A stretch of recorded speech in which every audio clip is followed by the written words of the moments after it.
Welcome to the Crystal Library, a pocket-sized portal into the magical, mysterious, and sometimes misunderstood world of crystals. I'm your host, Ashleigh, and each week I'll guide you as we explore one enchanting stone, its history, lore, healing properties, and one easy way to invite its magic into your everyday life. Whether you're crystal curious or deep in the woo, this is your space to learn, explore, and expand your connection to the mineral realm, one glittering gem at a time. So let's open the library and see which crystal wants to speak today. Welcome back to the Crystal Library. I'm Ashleigh, and I am so excited to share this particular stone with you today. It is called Dioptase, and I truly believe this was a stone that found me. It was meant for me. And I'm not sure if you're familiar with this stone. It's a little bit more rare. It's not as common to hear people chat about, but the green color is very similar sometimes that you'll see with emerald, but let me tell you, it's completely different. So I want to share with you how I initially discovered Dioptase. Sorry, my throat is very scratchy today. I don't know if I have allergies or what in the heck is going on, but I've already tried recording this episode 3 times. So I just have to get through it. Oh my goodness. So I was watching this live crystal sale online one day a couple years ago, and they had panned over to this box which had these incredibly rich green stones, and I was like, oh my gosh, I need to know what that is. So I put in the little chat, what is that? Go back. Like, maybe I want to get a piece. So I ordered a couple pieces of Dioptase. I had never heard of this stone before. I just knew that it was something that I needed to have in my collection. So it came to me, and this is one of the pieces that I got. It's this crystal, and it's on this matrix. So as you can see, if you're watching on YouTube, the crystal in structure is very tiny. They're not like bigger pieces like you could have with emerald or something that would be similar. And it's very fragile. This is a little beautiful chunk that I have. So after I ordered it, I realized, wow, this is like a very, very special stone. And I realized that this stone really was something that chose me. And I've been absolutely obsessed ever since. So what is dioptase? Dioptase is a copper cyclosilicate mineral. Its green color comes from copper, which is different than emerald, because emerald will come from a chromium. And emerald is a beryl with chromium inclusions, which give it the green color, not copper. And oftentimes, dioptase could be mistaken as copper at first glance, but dioptase's green is much more dense and saturated, and it's very electric, and it's almost this glowing green. And it is a very visually, what I would think is like a very visually arresting stone that immediately commands attention. So when you see the stone, it's something that your eyes would be drawn to right away, or at least mine were. So how is it formed? Well, I love this stuff because I love the science of crystals, right? It's so interesting and fascinating how these things are formed. It forms in oxidized copper deposits. It forms closer to the Earth's surface. It's not something that's formed like deep underground.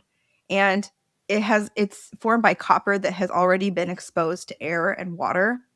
And it requires a very precise combination of copper, silica, the carbonate-rich water, time, and also, what happens is as the groundwater moves through cracks and cavities in rock, it will start to form. And then as the water slowly evaporates, the dioptase crystals grow. And formation can only occur in a very narrow chemical window. If it's too acidic, the crystal will dissolve. If it's too dry, it will never form. If there's too much heat, other copper minerals form instead. So these crystals will grow in these very tight cavities, which is why the dioptase crystals are usually very small. And large, very high quality specimens are extremely rare. Dioptase does not form under force. It forms through exposure, movement, and change. So what is it about that incredibly rich green color? Well, copper absorbs warm wavelengths of light. What reflects back is an intensely saturated emerald green glow. Light passing through the crystal makes it look alive. And the color is not surface level. It's embedded deep within the chemistry of the crystal. So why is dioptase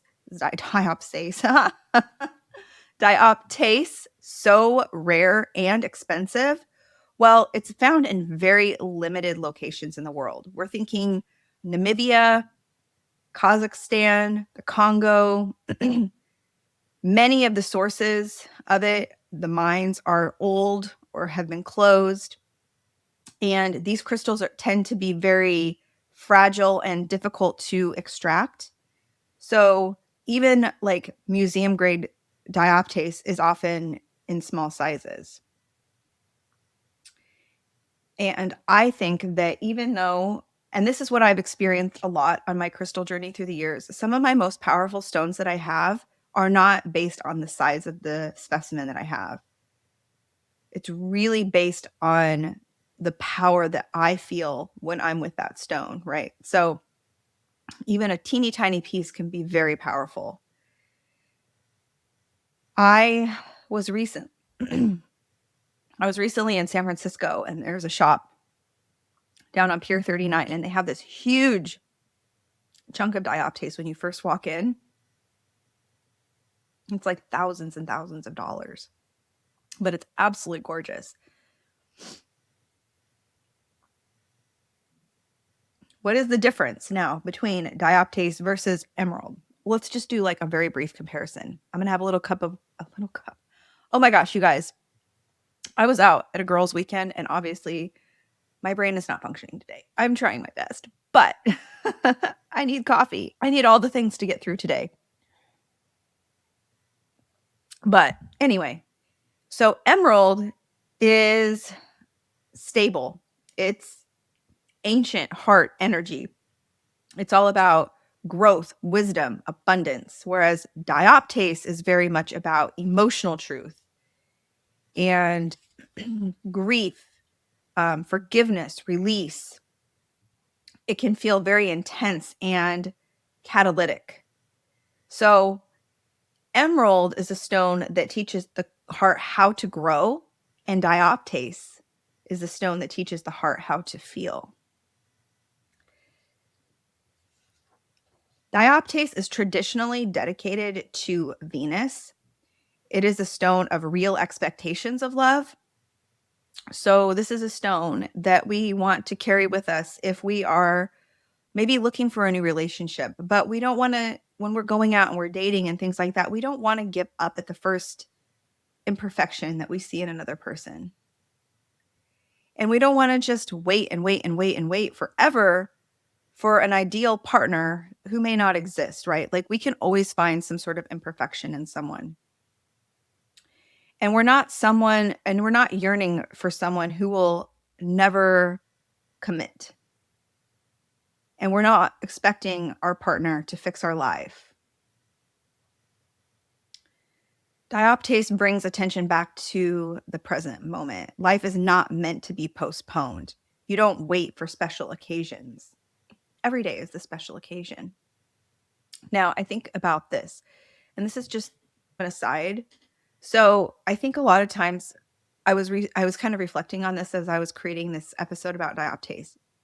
I wish I would have had this stone back in the day when I was dating, because what I see a lot of people do is, especially now with dating apps and all the websites and all the things, like I'm old school. I met my husband when I was in medical school. I've never experienced online dating, but from the experience that I see with people that I know, they'll go on dates with someone, they'll think someone's great, but then they'll see some sort of flaw or imperfection in that person. And then they just kind of like, well,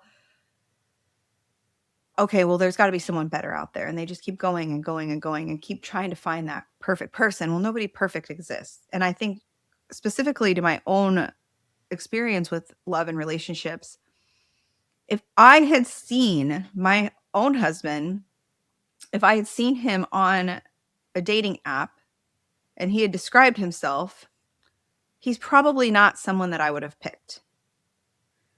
But because I met him in a different way and I had this experience with him, we ended up actually being very aligned, right? And he's got lots of crazy things about him. And if you guys know, let's just say toothbrushing situation, there you go. So nobody's perfect. I'm sure I drive him absolutely insane and he drives me absolutely insane, but we love each other. So the dioptase really, in those moments, and I was thinking about this a lot last night too, is that, you know, sometimes we do things that really drive each other crazy about each other. But the dioptase kind of brings it all back. It's like, okay, but we're still committed to each other. We still love each other. Our core values are still the same. And the dioptase kind of really lets you feel that, right? Like, I'm not going to just get rid of my husband because he's not a perfect person. Oftentimes it's the imperfections in people that we truly love and the quirks and the different things that make us attracted to that person, right?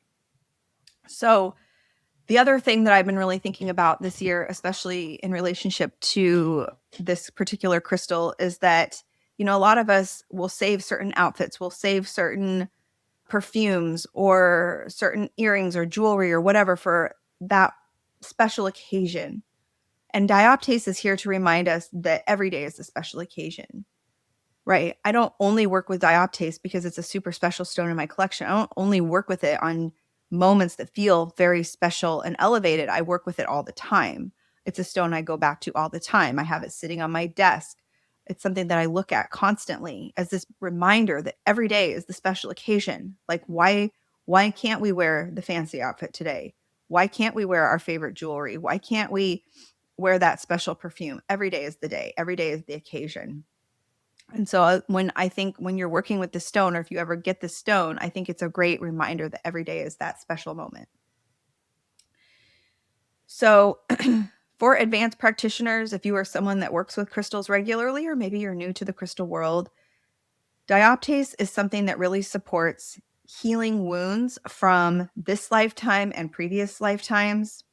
It's very good in clearing emotional residue and karmic patterns, identifying and releasing karmic debt, especially around love and self-worth. And it brings serenity and positive change through compassion for others and ultimately compassion for ourselves.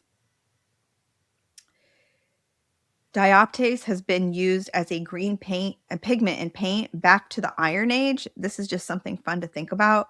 Evidence has been found in modern day Jordan long before this metaphysical language existed. Way, way, way, way back, humans were drawn to this green because it is just so magical and alluring. So, in closing, I want you to think about this. Maybe get online if you don't have any dioptase of your own. Maybe just look this stone up because you'll see what I'm saying. It is truly, truly one of a kind. What rare thing found you before you understood it? What emotion is asking to be seen instead of postponed? What if every day really is the special occasion?